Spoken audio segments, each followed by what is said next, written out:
We getting over this hump together. That's me, Evangelist Angie B, Amazon International #1 best-selling author, mother, daughter, sister, friend to some, entrepreneur. Angie B is a mental health advocate, a motivational speaker, an ambassador for alopecia awareness, and media personality. Hello, everyone. I am the Queen Bee, Evangelist Angie B, and I'm honored to be here with you, a domestic violence survivor. She has endured physical and mental trauma and shares her testimonies around the world.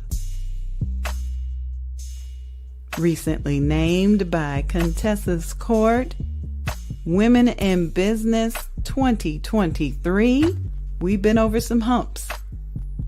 And we getting over this hump together. Let's get it started.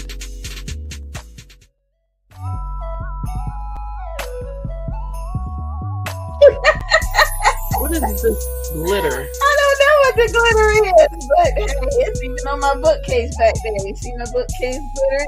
Hey everybody, it's me, the Queen Bee, Evangelist Angie B, and I'm all natural today. Coming live from Studio B. Oh, it's anything that's green. Oh, it could be my It's a green screen. Could be. Let me try to Figure it out. Because I'm like, okay, the hat's green, the binders that are doing it are green. there. It was gonna trick me out. We gonna figure this out. I know, we're gonna get over this hump together. Welcome to the show, everybody. You are joining us from our Studio B in Jacksonville, Florida. And this is my special in-studio guest, my son-in-law, Swan, the bearded villain himself. I know this shirt cut justice to his beard, so I'm gonna try to do like this. There it is. That's a bearded villain for you. A bearded villain for you. Okay, so why do we do this show every Wednesday at 7 p.m. Eastern time? We do this show so that we can discuss humps or problems or things that may be going on, and you may be thinking you're the only one that's going through them, and we want you to know that there's other people going through the same kind of problems you're going through, and you are not alone. And maybe some of our viewers can, offer some suggestions. They can maybe, maybe help out. Let me see. In studio with Swan. So, Swan, I want you to tell everybody tell everybody about the bearded villains and what you guys did this week, because I think that's fascinating. So this past weekend we did a back to school bash. It's our 4th annual back to school bash here in Jacksonville, where we give out backpacks full of school supplies. Last year we did it where we also gave out free haircuts. We partnered with a local barbershop here in Jacksonville to do that. This year we had partnered with Total Ink, which is a print company, so we can use their warehouse for all of the supplies to be stored, use their parking lot as a front to set everything up. One of the guys has a relative that owns a snow cone truck, so they pulled up. Did I miss the snow cones? Yeah. I'm sorry. Let me readjust this light. I'm sorry. I missed the snow cones. There's a reason you missed the snow cones, though. Yeah, what was the reason? You missed the snow cones because you were over at the downtown library with Donna. I was. Donna Gray Banks had an author presentation at the downtown library, and I had to go. It's either feast or famine. Either I'm sitting around here ain't got nothing to do, or 3 things to do in one day. So shout out to Donna. She gave a wonderful presentation to the authors group. Because Donna was more important than me and my giving away backpacks to children. See, I was told she's the guilt trip master, but I've mastered how to guilt trip mama. Yeah, he is getting pretty good at it. So, well, congratulations on the community effort. I know it can be challenging to get the supplies and then get the word out to get those supplies to people. So if you happen to have any supplies left, How can people get in touch with the villains so they can get them? So we won't have any supplies left. Anything that we did have left over, one of our villains in our chapter is a teacher, so he's taking it all to his school. Oh, good. So that's why when we do this every year, no matter what, we never have left over. We take it straight to the. He takes it to the school and gives it to the children in need that didn't have the opportunity to come out to grab it from us when we had it. Good. Atlas the Wonder Dog wants some on-camera time. What? He joined me this morning on the radio show from 6 to 8 a.m. I let him sniff the microphone. Here, you want to Say something. He's like, no, I just want attention. Y'all ain't giving it to me now. He's sniffing the microphone, just like he did at 5 a.m. or 6 a.m. 6 a.m. There you go. There you go. Yeah, he's a wonder dog. He's a wonder. He's a wonder. Okay, so we have a couple of questions that came in at the end of last week's show that we kind of want to discuss, and then we've got a couple of new topics that are all kind of related to parenting and getting folks back to school. You don't know nothing about that, and so don't worry. I think everybody has an opinion about what we're going to talk about. Okay, so the first comment came in last week from a viewer that was getting their child ready for school and frustrated because school uniforms are so expensive. It's not like, well, I don't know. School uniforms are expensive and supplies are expensive. And so the question was, how can I get more child support just to cover the additional cost for the child? And I get it. You know, it's like if you start a new job and you need steel-toe boots or you need a specific uniform. I mean, if anybody got any comments? My thing with that is I don't really think it should be a more child support thing as much as it should be a better. It might just be a budgeting thing. You might have to better budget the finances and make sure that the money you're receiving from child support is going towards that child. If you know in the summer, hey, I'm going to need to buy my child some more clothes and some school supplies, you don't necessarily have to buy an entire summer wardrobe for the child. Yeah. Because they're going to be, back when I was a kid, we were playing out in the dirt, getting dirty. These days, I don't know what kids do because I don't ever see kids. I see very few kids in our neighborhood playing outside. So that's just something to consider. Maybe just, it's going to be expensive. Plan for it. Budget for it. It's like I can't say because, again, I'm not a parent. I don't have children. But growing up, that was something my mom did. We would, whatever clothes we had for last year's during the school, that's what we wore during the summer because we were going to just tear them up anyways. And then beginning of the school year, we'd go shopping for new clothes and school supplies based off off the child support we got. But we didn't get child support from my father. We got it from the state because he was locked up. Okay, so the state will pay child support if the parent is incarcerated or incapacitated. Right. So the way they did it is they took it out of his Social Security, I believe, and they paid it up until he was released or until we turned 18. The downside was when my mom moved us to Florida, it got lost in the wind. We stopped receiving it. We only received it while we lived in the state at the same time. So I don't know what the process is. I just know we were receiving it. I don't know much more. I don't know the process or what the government says or you can and can't do. And it changes every year. It does. So what happened, what you had in law 2 years ago could be voided this year and be a completely different process. Okay, so that is a hump that we want to look into. If you are a single parent and not receiving child support because the absent parent is not able to, then there could be resources for you so that you can receive Social Security. Now, I do know a single parent that applied for Social Security for her infant, and the infant receives the Social Security from the absent father.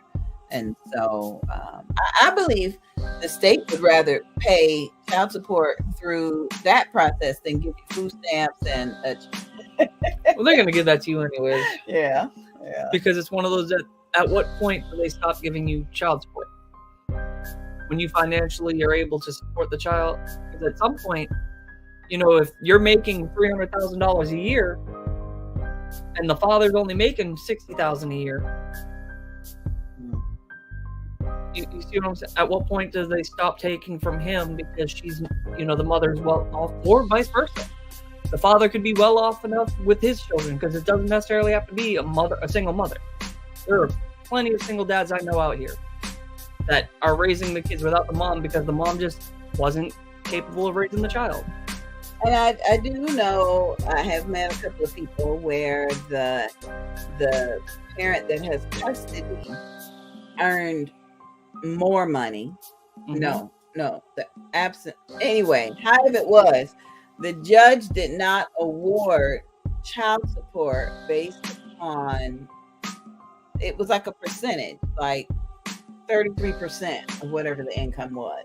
It didn't matter what the income was of the parent that had custody of the child. It mattered how much income the absent parent made. So that's something to think about. Then as I was texting that person back to ask more questions to be able to present tonight's topic, their response was, well, do I have to let the grandparents see the child when they're not doing anything either? And I said, And see, this is where me and you disagree in a bunch of ways, because you feel like family is family, and no matter what, you should give them all a chance. And my family is a perfect example. There's parts of my family that I made very clear when I was first dating your daughter, we do not associate with them. mm-hmm. And you were like, well, let's give them an olive branch. Let's reach out. And then when they said something wrong to my daughter, I wanted to punch him in the throat. And what did I say? I told you. So if the grandparents are absent, Mm-hmm. we have to determine, why are they absent? Are they absent because they're just too far away? Do they live in California? You live in Florida? And they just can't financially afford to travel? Because, we've seen the economy today. We've seen what flights look like. You, the one that just flew to Detroit, turn around, get ready to fly to Texas. So is it that, or is it they don't want the drama? Because there could also be the aspect of they don't want the drama. Yeah. Because let's say I have a child that has given me a grandbaby. Mm-hmm. Say I have a son. Mm-hmm. Baby mama has custody. Mm-hmm. My son and his baby mama do not speak, do not get along. Yeah. How am I supposed to reach out to my grandchild without reaching out to the baby mama that has made it toxic with my son? Yeah. And for me to rekindle that could cause turmoil and grief between me and my son. Yeah, you gotta be team 1 or team 2. They always make sister. you choose. Yeah, my sister's always team Andy, no matter what's going on. However, I am the former daughter-in-law to a wonderful God-fearing woman in Albany, Georgia. And when she and her son, had conversations, and me and her son were no longer together, she would call. Even when I was at my mom's house, listen, I just want to say hello to the children. She wanted to keep the lines of communication open with the grandchildren. And I understand and love that, but there's one thing we got to remember. She wasn't racist. No. That's just my family. The thing we have to remember is not every family has the healthy dynamic that my wife's family has, be it her mom or her dad's side. So not every family is going to be open and as carefree and good-hearted as others. A lot of families are a lot more toxic than that when it comes to baby mamas and children and things like that. They'll sit here and drag you through court trying to take custody. I have a friend who lost custody of his daughter, not because his baby mama lost custody, but because his mom didn't want him having a child. Because a grown adult. Well, but I know 30 years old lost custody of his child to his. But I know how mothers can be. You know, I ain't trying to talk about nobody, but okay, I'm the mother. I've got, steady income. I got a home. I got stuff. So when you have visitation with your child, what you do? Drop the baby off with me while you go off doing your other things. And so no, if that's custody, then no, the child needs to stay with the child's mama, because I do not appreciate folks that just. But no, what I'm saying is, okay, fix it. Him and his baby mama were trying to decide custody, who was going to have the child and who was going to be stuck on child support. Okay. His mom, the child's grandma, came out and took custody and adopted the child. Oh yeah. So now, all wrong. Yeah. So now, but that was in the best interest of the child, because the mom was stable financially, probably had a steady place to stay, resources. Okay. It was because the state of Florida did not want to give custody to a man. Oh. Well, so you got to take those things into consideration. The state can be biased. I know some people that are biased. He was better suited to raise the child than the baby mama was, but the state didn't want to give it to a man, even though the baby mama was a drug addict. So grandma took the custody. But now him and his mom don't have a great relationship, and he struggles just to see his child, who is now legally his sister, because she was adopted. Oh, yeah. So not everyone has a good relationship. Some of them are just out the adoption process. It's not everyone has good intentions. A lot of people nowadays are out for themselves. Yeah. And they do what they can to put themselves to be better, or at least appear to be better than others. Yeah. Don't necessarily mean I have the best interest or I'm the better person. I just look better on paper. Yeah. And I present myself as this almighty, but in reality, I'm not worth a damn. Well, I do appreciate that explanation, because the mom and me, I was about to go off, but and thank you for the comment. Somebody just texted and said you should go without makeup more often. Thank you. I appreciate it. It's all about acceptance and self-love and what we think we need. And this is the month of August. This is National Hair Loss Awareness Month. We call it Alopecia Awareness Month Eve. And all of us little baldies are running around, getting excited, trying to figure out how we're going to wear our royal blue next month. And this month, our focus is shifting from awareness to acceptance. Okay, and I'll explain. Awareness means, she looking at me like, why she bald? Where her eyebrows? She ain't got no eyelashes. What's going on? So then you have to explain. Okay. Well, some of us were witness to one man going on stage and smacking another man on national TV, and so now everybody seems to know what alopecia is. The awareness has dwindled off, right? The other thing that happened is that FDA approved a medication that we can take to tell our bodies to stop attacking our hair. For some of us with alopecia, it's like we're allergic to our hair. Our body literally will attack the hair follicle, and things will happen. And so the FDA approved a drug that we're supposed to take, and everything's supposed to be all right. So now people are like, well, you don't have to be bald. You can take that drug. You can get some tattooed eyebrows. Here, let me glue on some eyelashes and let me do this. Hold on. Are those the same people that don't believe in the COVID vaccine? I think that's a different topic altogether. That's a different topic altogether. So our point is that here's Tracy. Here's your bracelet that you gave us years ago. Alopecia is real. If you didn't think it was real, then now you got, FDA has said not only is it real, but there may be a cure. So everybody is still like, well, why don't? And we're like, how come you just can't accept me for how I am? I got on deodorant, I brushed and flossed. Okay, there's nothing about me that's offensive. My perfume may be applied a little bit heavy. Well, just a little. But acceptance helps with self-esteem. Over the years, we've talked to many people, some women who won't even let their significant others see them without their wig on. My wife.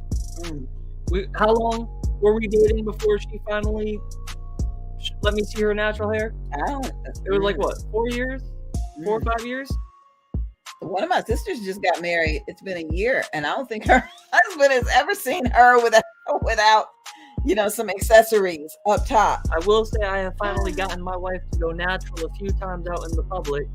You've been witness to it, and you'd be like, ooh, she out here all natural. Yeah. Ain't none of us want to say nothing until we're outside because we don't want to jinx it while we're still home and she'll throw on her wig or a wrap. Yeah. But since our trip to Mexico, and she got braids now, she's natural all the time. Oh, I love it.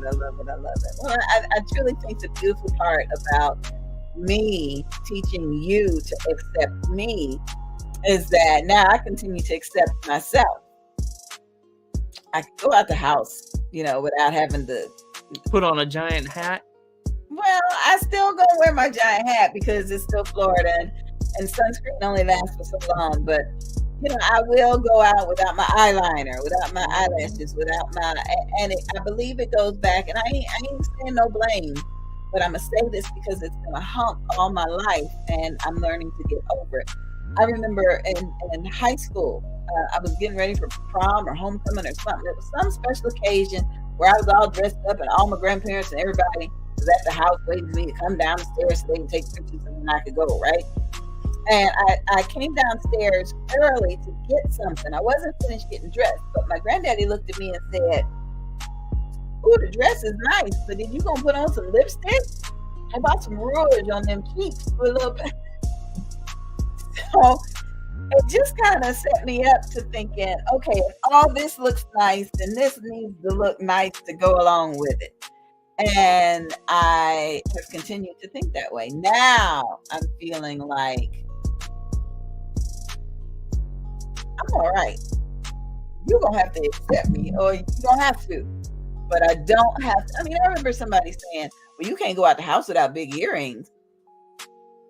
So, but why not? Why not? So that's a hump. And that's... We'll get over that. I'll work on that for the next couple months while you spending more time over here. Okay, that's fine. All right. Get you to accept yourself. Speaking of acceptance, here's some information about our 7th annual event coming up next month. We'll be right back. Save the date, September 14th through 17th, 2023, for the 7th annual Bold, Beautiful, and Bald Weekend Retreat for Alopecia Awareness. Our travel partner this year is Stephanie Fowler.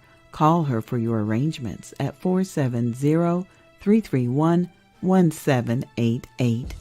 The 7th annual Bold, Beautiful, and Bald Weekend Retreat for Alopecia Awareness. Our theme this year is completion, keeping our faith over the struggle. Log on to boldbeautifulandbald.com for more information. Bold, beautiful, and bald.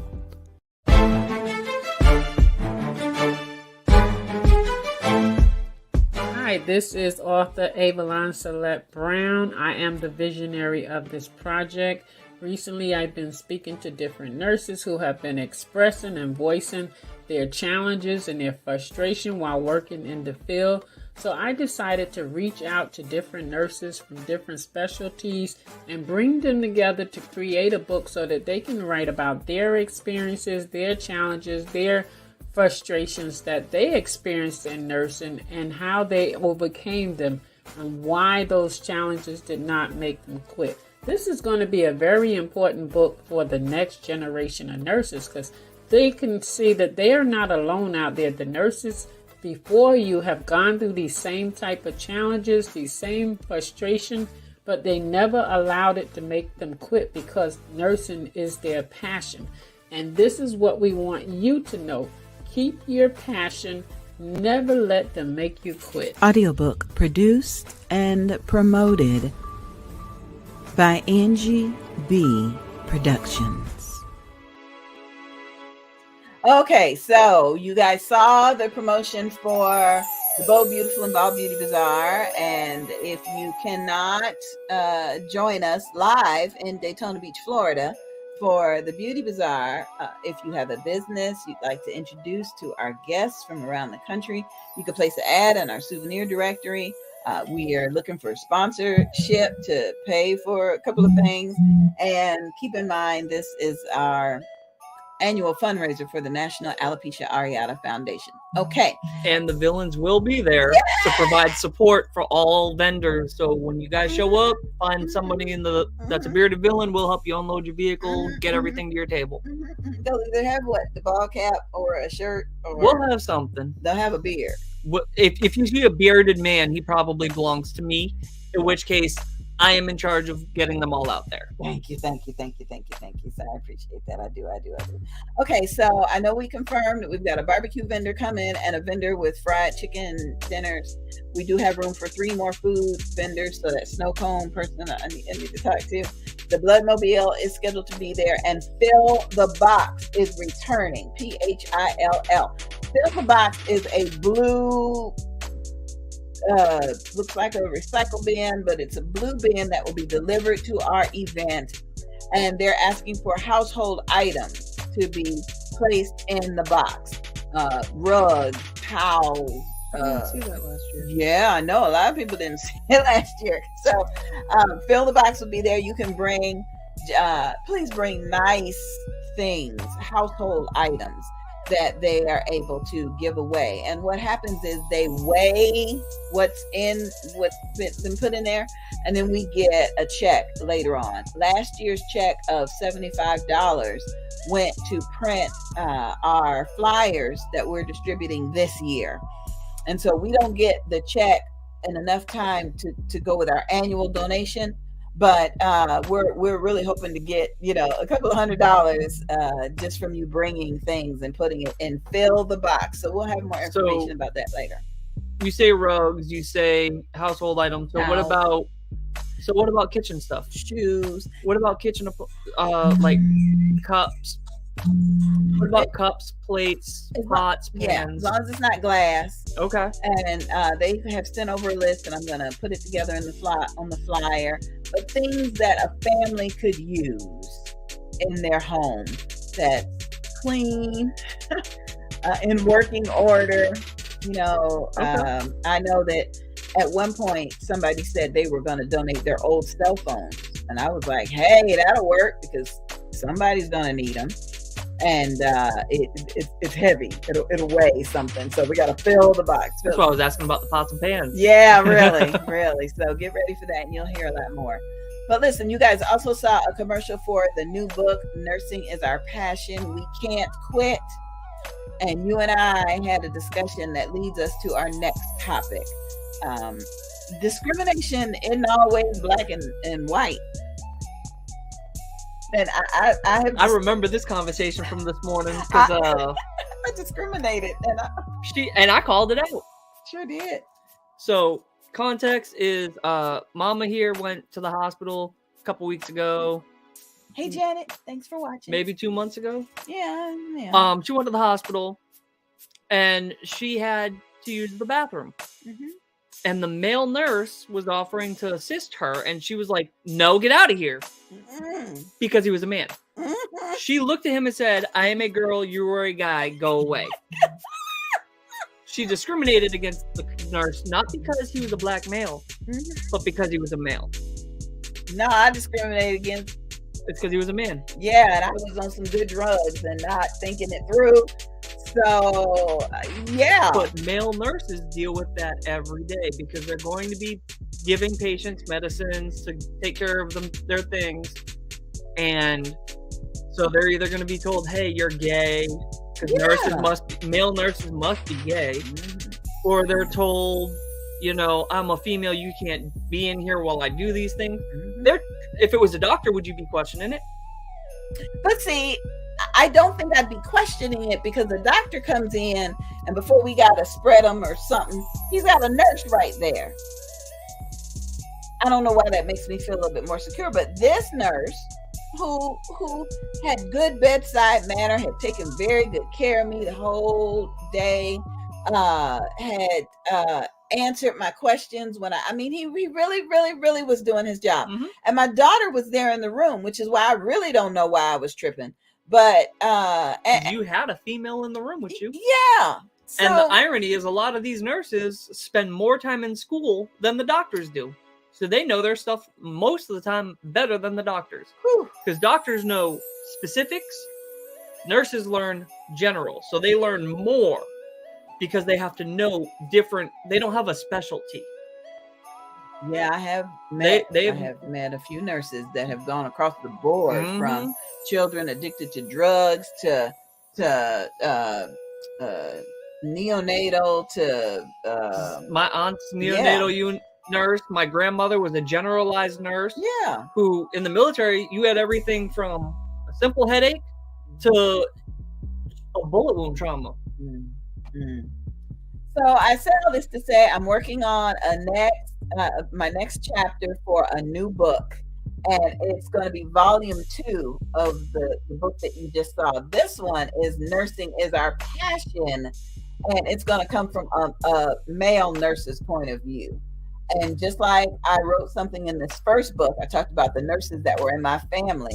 I'm going to share my tale of discrimination and ask for forgiveness because I really didn't even look at it like that. And unfortunately, it helps me to understand discrimination a little bit more, because if you don't see it yourself, you figure, what's the big deal? So if you are a man, you know a man in the medical profession, and you have stories that sound kind of like mine, oh Lord Jesus, get in touch with us. We would love for you to be a part of this second anthology. We would love for you to be a part of it. Okay, just to recap, this is August. This is National Hair Loss Awareness Month. And on Sunday, we had a wonderful panel discussion that we're going to replay for you tomorrow night. So if you missed it live, I don't want you to miss this one.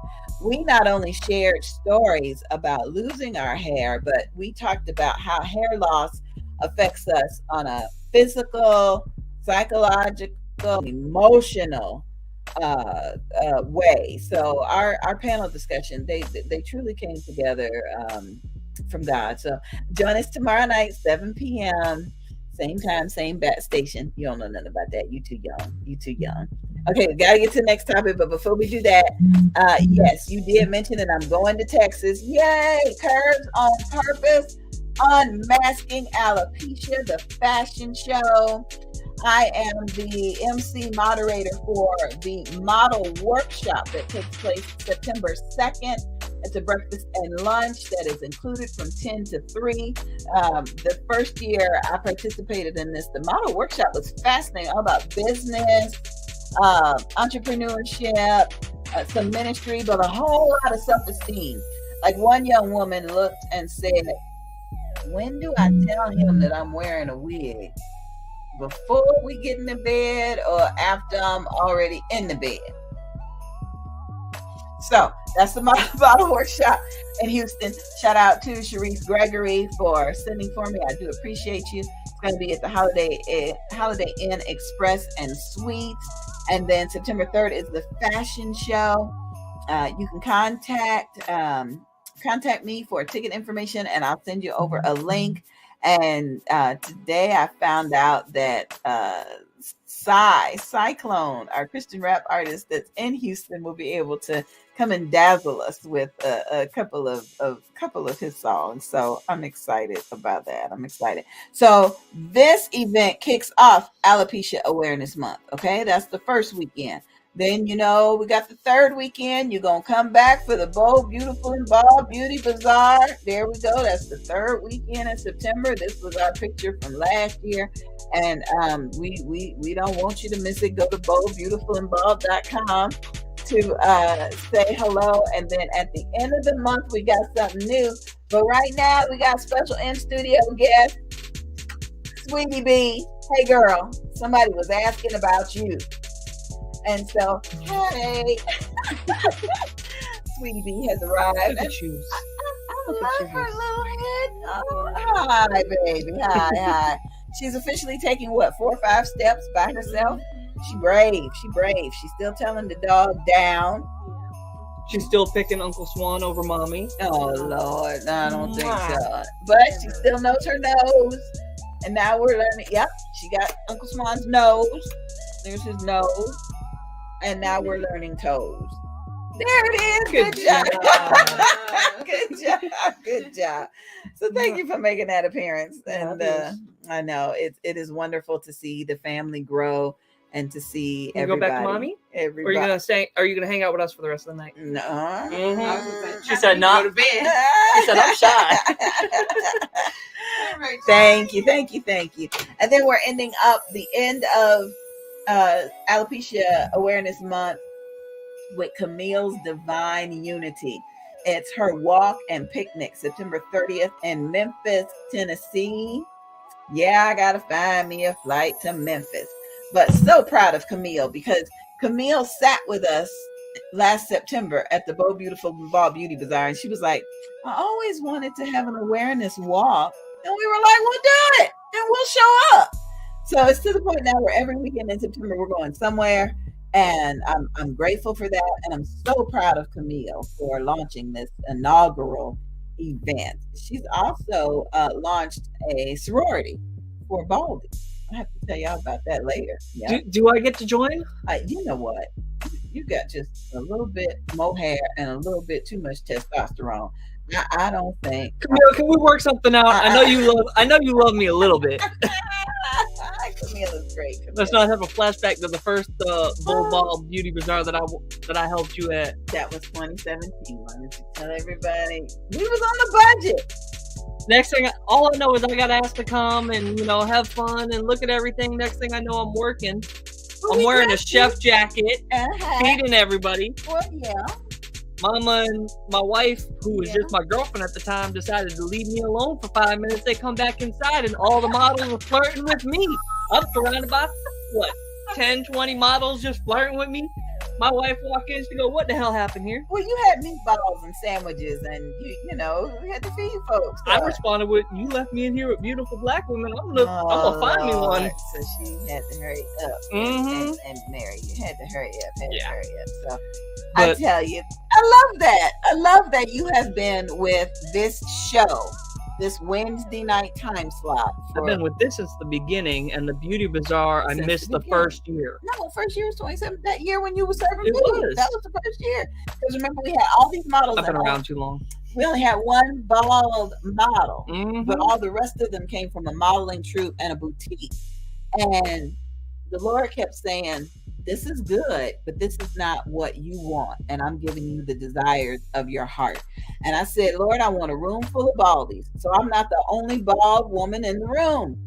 And this is what he has given us. So if you are a baldy, whether it's alopecia or fibromyalgia, whatever it is, if you rocking a bald look, come join us in September 16th at the 7th annual Bold, Beautiful, and Bald Beauty Bazaar. We're raising money for alopecia awareness. We're spreading acceptance, and we're having a mighty, mighty good time. We're having a good time. Okay, so we talked a little bit about child support. We talked a little bit about discrimination. Now, Sonia says and we're gonna have her as a guest on another episode of the Moms in Ministry. But Sonia was talking about, what did she say? Those folks that just don't want to put folks on child support. I hate to use that term, but because of whatever reason, they can't, they don't know how to, they won't. So who picks up the responsibility? Is it the grandparent of the non-paying? No. Okay. Grandparents had nothing to do with this child. Well, I look at it, so the way I look at it is, we should not be holding other family members responsible for one person's decision. Mm-hmm. If I have a decision to have children, it's now my responsibility, and my responsibility only to provide for that child. If I fail, and the woman I chose to have a child with decides to put me on child support, that's her choice, and now it's my responsibility to make money to pay for that child. Additionally, if she chooses not to put me on child support, that is her responsibility, and her responsibility only, to now provide for that child. You know, the father still has to make up. But if she's making that decision to not do it, she's making that decision, or making that choice to say, hey, the relationship with the father is more important than any money that he could be providing. Or, hey, he ain't got it. I'm not trying to put him in a harder situation, because eventually he might come up, or eventually he might be able to provide for his daughter or his son more in the future. But if I put him on child support now, it'll keep him from ever making it up. So I don't know, but I just don't feel like, I'm sorry, if my sister has a child, mm-hmm. I don't need anybody coming to me saying, hey, are you going to help pay for this child? It's not my child. I didn't make the decision to have the child. Mm. You see what I'm saying? Like, well, yeah, you have a great big heart and you want to be a part of their life. Yeah. But on a responsibility level, you are not responsible to raise or contribute anything to that child's life, because it wasn't your decision that you made. Okay, now let's just talk about decisions. Some people make decisions based on heart or thought or prayer or whatever. Mm-hmm. Okay, so later on down the line, that decision ain't really looking, and they're kind of regretting it, or they didn't realize the scope of the decision. For example, I know a single mother who, when she went to her parents to say, I'm getting ready to have a baby, the granddad was like, all right, that's good. But the future grandmother was like, do you really know what you're getting yourself into? Do you really know? And I think sometimes the decision is not based on if we really know. And so I think it's funny, because how many times have you and the rest of the family asked me and my wife when we're going to have kids? Oh, not me, because I told y'all. How many times did you ask when we were dating, when we first got married? I was like, what's your plan? What, you know, what, how you we always being asked, when are we going to pop out kids? Mm-hmm. We know what the responsibilities are, mm-hmm. that, and what kind of emotional, physical, and financial decisions would have to be made in order to have children.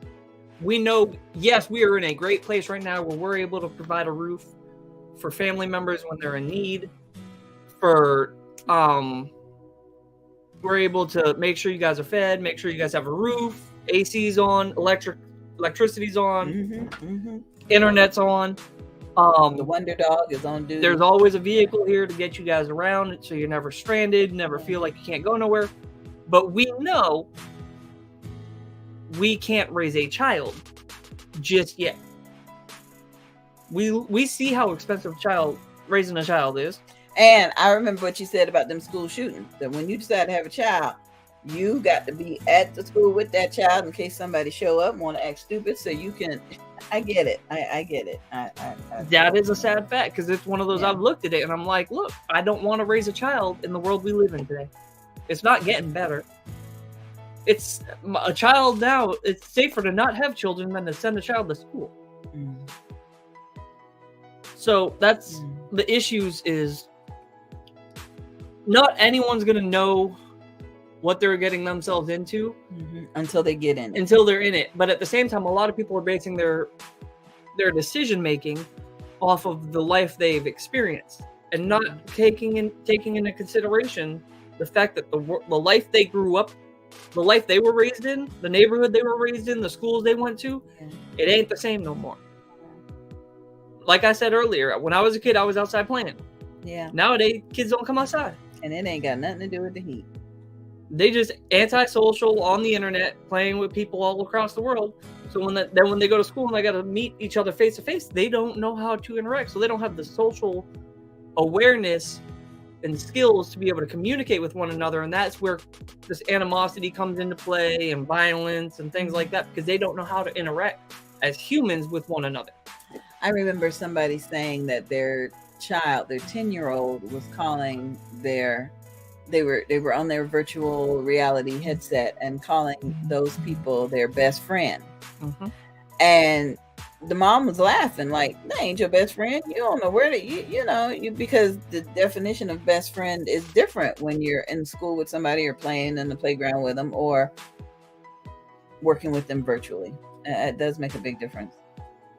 It does make a big difference. All right, we got one more topic for tonight, and the show is almost over. Before we go, I want to introduce you to a couple of book projects that are coming up. Now, one thing I love about Christopher is if I say, Christopher, I need you to write something, he don't ask what it's for. He just writes it. I just need to know a topic and a general idea of what you need. Yeah, now Christopher is a published author. He is in Confinement Chronicles. You can find that on the website, thequeenbee.com. 1 and 2, right? Yeah, you're in there. And that whole book is like 290 pages. It looks like, a Bible. It's just chapter after chapter of stories that people went through during the pandemic. Well, one of the chapters we extracted and turned it into a special edition. So first you're going to learn about that alopecia special edition, and then I'm going to play some videos for topics that you can write about, and you can become an author just like Swan. New from Inspired, the Alopecia Awareness Special Edition. Visit laderopress.com.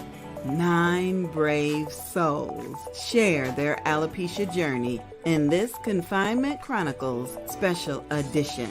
Online everywhere.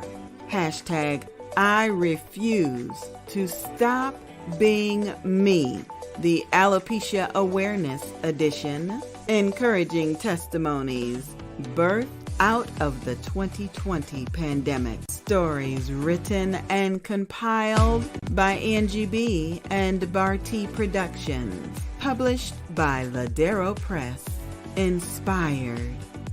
Reading for the whole person. Okay, so that book is now available. These next 2 books need stories from you. So take a look at them, figure out which one you'd like to be a part of, and get in touch with us. Did you grow up in a church that offered testimony time? It was generally a 30-minute session before service began where congregants could stand up and share something good that happened to them during the past week. Well, this audiobook is all about testimonies, medical survival stories, car accidents, a lack of faith, and more. Stories from people just like you that found themselves wondering, am I going to die? I thought I was dead. Stories of survival that will inspire, transcend, and encourage your mind. An audiobook anthology compiled by evangelist Angie B. Produced by Angie B. and Barty Productions. Coming soon. On April 1st, 2023, our Father woke me up to begin this writing. As my computer awoke from sleep mode, a Facebook memory popped up. At first, I didn't want to read it and fall down that rabbit hole of clicking and reading and clicking and scrolling. I had spent March 31st in the ebbs and flows of life, receiving great news and experiencing greater stress. During my waking hours, I longed for a peaceful night of rest, and last night did not disappoint. Now I see how God has allowed me to begin my healing from the grief. A marriage separation is a precarious place to be. On one hand, you miss the good times you shared with another. On the other hand, you find yourself traveling the cycles of grief, denial, anger, bargaining, depression, and acceptance, as defined by a psychiatrist in 1969. This next part of my story made me smile, laugh, and rejoice over the memory. It made me see just how far I have come with my healing towards acceptance. The Winds of Change by Evangelist Angie B.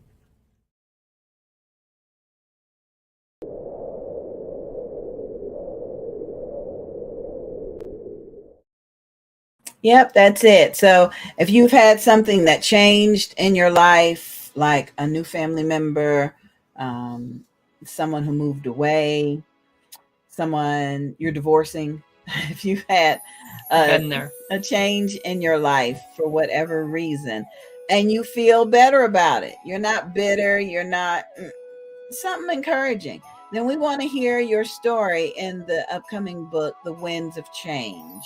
And so I want to thank everyone that commented and showed support on my Facebook post today. Today would have been my 10-year wedding anniversary. I know that Annie Mewborn talked about the number 8 stands for new beginnings. The number 9 stands for birthing.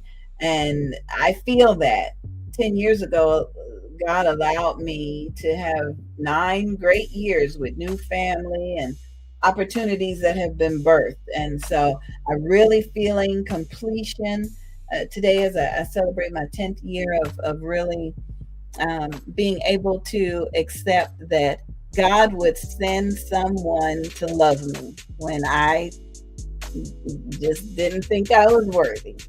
So I've learned a lot, I've grown a lot, and I'm very, very grateful for those that are taking care of me. To be fair, Yeah. 9 years ago, you didn't have somebody come in your life that could love you. You already had that 32 years ago Yeah. when your first daughter was born. That's true. And then And then 30 years ago when your other daughter was born. Yeah. They will always love you and call you mama. And I got 2 sons too. So that is really, really cool. Swan, somebody wants to know why you guys are called bearded villains. Why? Villains sound scary. Why bearded villains? That's actually kind of easy. So originally, if you think about it, when you hear villains, you think of bad guys, evil people, big, brawly, scary people. Intimidating, yeah.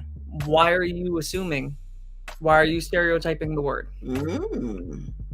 We're here to break the stereotype. Aww. We're not here for you to, just because you hear the word villains doesn't necessarily mean we're bad people. We're going to look it. We're a bunch of big bearded men who hang out with motorcycle cuts almost Wow. A lot of us wear Dickies for our formal meetings.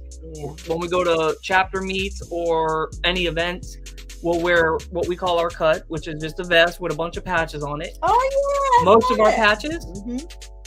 are for cancer awareness, Oh, yeah. autism awareness.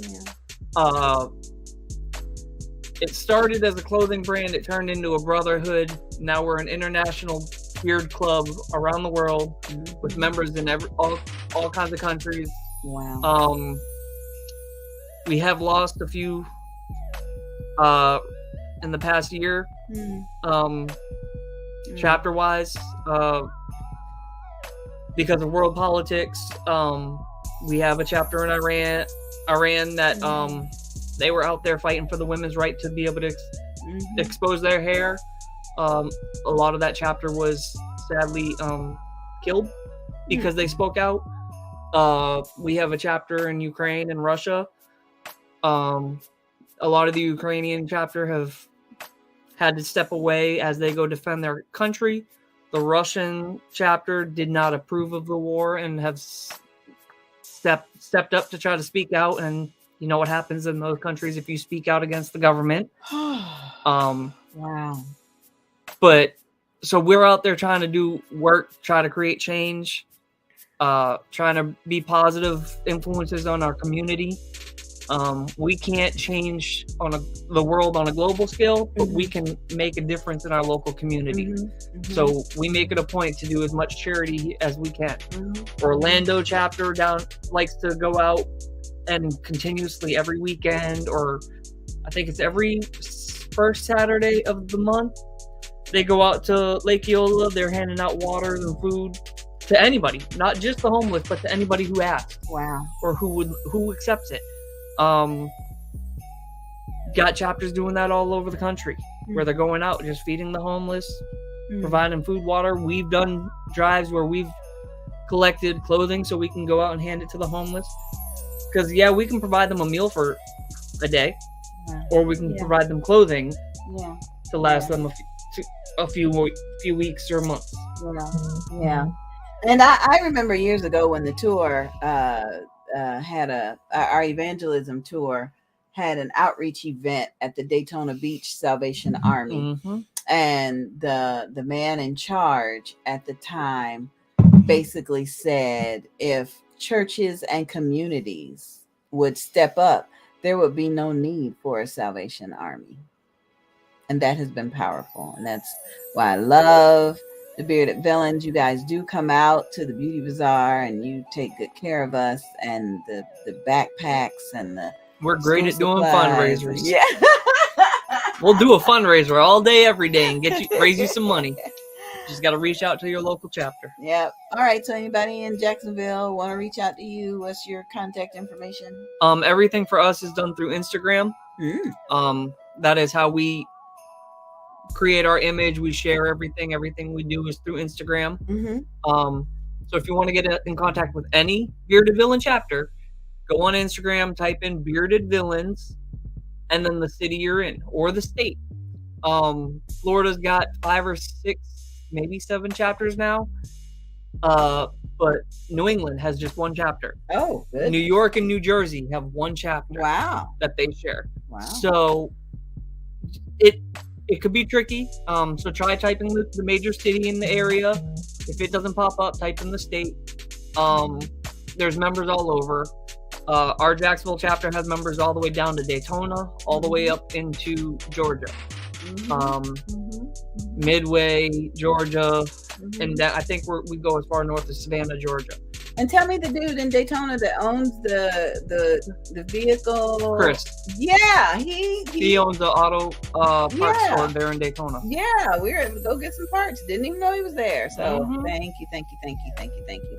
All right, Shanita Yerby, I see that you're watching. Thank you, dear. Happy anniversary. Has it been 1 year for you guys? Congratulations.